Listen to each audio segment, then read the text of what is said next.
if it wasn't for Raila giving you a job, you would never have been known. The name Miguna would not even exist. So for me, I want to know, if you have no loyalty for something that was said in private, all right, where you actually were an employee of this person, how can you actually betray somebody? And if you have no loyalty for somebody who basically gave you status, all right, which you never would have had without him, I want to know, how can you actually be trusted by Nairobi residents? Answer the question. Has she finished her question? Yes, yes. First of all, Jeff, this was 1986, November 13th, 1987. That is November 1987. All right? Yeah, is that you in the picture? That is me in the picture at the University of Nairobi. I was a student leader, and I was in the headline in 1987 when Raila was in detention. My friend here, who is my age, was nowhere. What was she doing in 1987?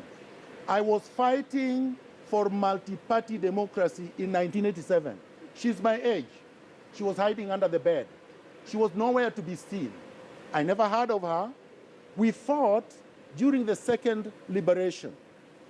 With Raila Odinga in detention, Miguna outside. Miguna was arrested and put in detention. Miguna came out, was released. Miguna was expelled from the University of Nairobi. Miguna went into exile. Did he stop? He continued fighting for multi-party democracy by leading the Committee of Democracy in Kenya. Who were one of my members? Willy Mutunga. Miguna was a teenager at that time, leading veterans. So when somebody says, Raila made me, nobody would have known me. Just because you are ignorant and you can't read and you have not done your research, you can't blame Miguna for your ignorance. Number two, to appoint somebody as senior advisor and your chief strategist means the guy is knowledgeable, the guy is competent. Out of 40 million Kenyans, whom did he choose? He could have chosen Esther Passaris. Did he choose Esther Passaris as his advisor? He chose Miguna. Okay. Miguna worked as his advisor. Thirdly, lastly, so I reported what happened at the Pentagon. What kind of a betrayal is that? I told the truth. Let Esther say it did not happen. She was not there. She can't speak about things she did not know. She emerged from nowhere that is Mama Supu. She's selling beauty. She thinks beauty gives you credibility and integrity to go for leadership. Esther Passaris is nothing but a flower girl. Esther, I'm going to give you 1 minute to respond real quick. Yeah. He says you're a flower girl. Let me tell you something. I lit Nairobi. On his website, I'm told he says he's going to be the light of Nairobi. As far as I'm concerned, Nairobi is already lit. The guy is absolutely ignorant. He comes here and he thinks he can bash everybody. By the way, have you received an email from my lawyer? Have you received an email from my lawyer? Why don't you ask your lawyer? Okay, here is the letter. Why don't you? Here is the letter served. So, I'm suing him for defamation. For what? For what? Because he calls me cartels. You know, yes, you're a cartel. I just hope he has enough Esther, money. you're a cartel. You brought it. I just hope he has enough money to pay everybody that will sue him. Are you suing Or he has good are you enough suing furniture Miguna? that we can auction him. Are you suing him? Yes, definitely. For what? What did he say? Because let me tell you something. He put an advert on the Twitter handle saying that we are all cartels. The thieves, he's going to deal with the thieves, he's going to deal with the drug dealers. I mean, you don't need to stand out by bashing people. If you have a vision for Nairobi, speak about it. Why do you need to step on everybody else? I mean, at the end of the day, you're in this city, and the governor of this city is Kidero. And if you have issues with him, then let that be the side.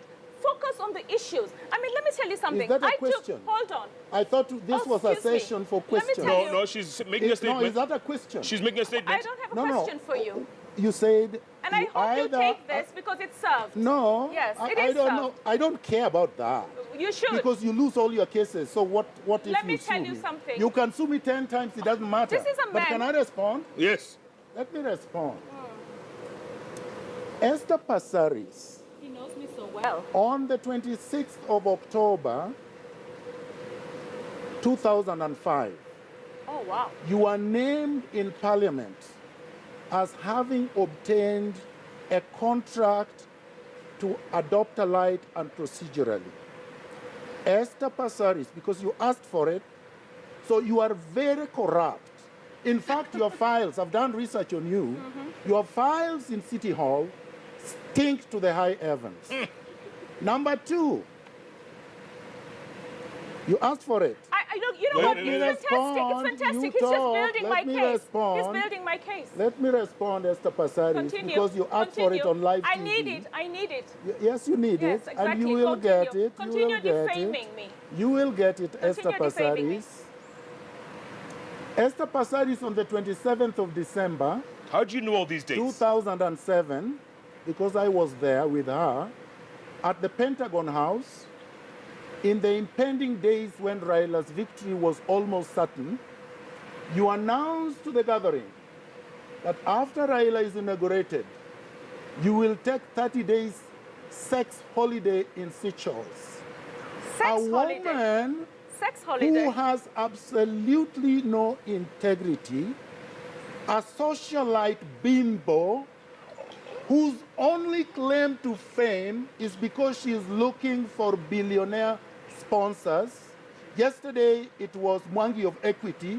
The other day, it was Gichuru of the former electricity Kenya Power, crying for a man to marry you because you believe that the man promised to marry you, and for that reason, you took a man to court. Woo! Esther Passaris, you can sue me 1,000,000 times and it would not bother me.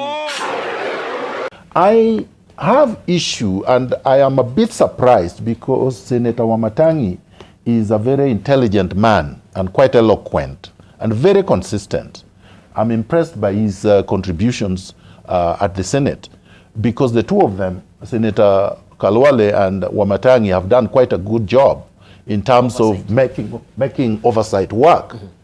But when he gives examples that don't even help his party and does not help the government he purports to support, I'm a bit puzzled. He says, he gives the example of Bush's handling of Louisiana, particularly New Orleans hurricane. And you know, that is what brought the Republicans down and made sure that Obama won the election. So, I mean, that was mishandled very badly. And they suffered the consequences of that in the following election. So he gives very bad example that is not going to help Jubilee in its next elections. So I have great issue with that. Then, let me finish. So I'm saying that is a very bad example, that if you are defending a government, you don't give. I'll correct you. It's like giving Hitler as an example of popularity. The way I've seen Sonko supporters give him, which is equivalent to Hitler, raising a demagogue to a level when, you know, it's not going to be sustainable. Than the cartels. But yes, cartels are central to the problems of Nairobi. And the three colleagues of mine actually are part of the cartels that I want to deal with. I will tell you who the cartels are. The cartels are people who have made money through shady business deals. My friend Evans Kidero has made his billions through shady deals. There is no industry he has built, but he has become a billionaire having been an employee throughout his life because he has looted every institution he has joined. Mumias has collapsed, and Nairobi is not a going concern anymore, according to the Auditor General. My friend Sonko is looting every land in Nairobi. He has a criminal record from Mombasa, where he was jailed because of fraud, forgery, and drug dealing. Then he ran away from jail. So he's a cartel because he has a criminal record. And right now, he's grabbed many pieces of land and then stages a PR show, PR stunts, where he videotapes and pretends that he's come to rescue. My friend Peter Kenneth bankrupted Kenya Re. He basically looted a public institution to death. And when he was in Gatanga, he never promoted a motion in parliament, never sponsored a bill, never chaired a committee of parliament. Then here he is saying we need a manager. Nairobi need a leader, not a manager. I will hire managers to deal with different sectors, competent, ethical managers. And these three represent the worst of our country, where you make money in shady deals, and because of those money, that money that you've made, and because you can give handouts, you are considered a manager. A manager of corruption is not a leader. The job of governor requires a considerable degree of managerial experience. In your career, you have practiced law, you have unsuccessfully run for political office, you've served briefly in the Prime Minister's office. In all this, where would you say you have drawn the experience that you hope to bring to this job? First of all, it is untrue that I've unsuccessfully run for political office. But I'll answer your question directly. Well, you sought nomination. It is a fact. Yeah, but that's not running. Running is what we are doing now. No, you ran for the party ticket, yes, and you did not succeed. But seeking nomination is not running. All right, fair enough. I want to be clear. Proceed.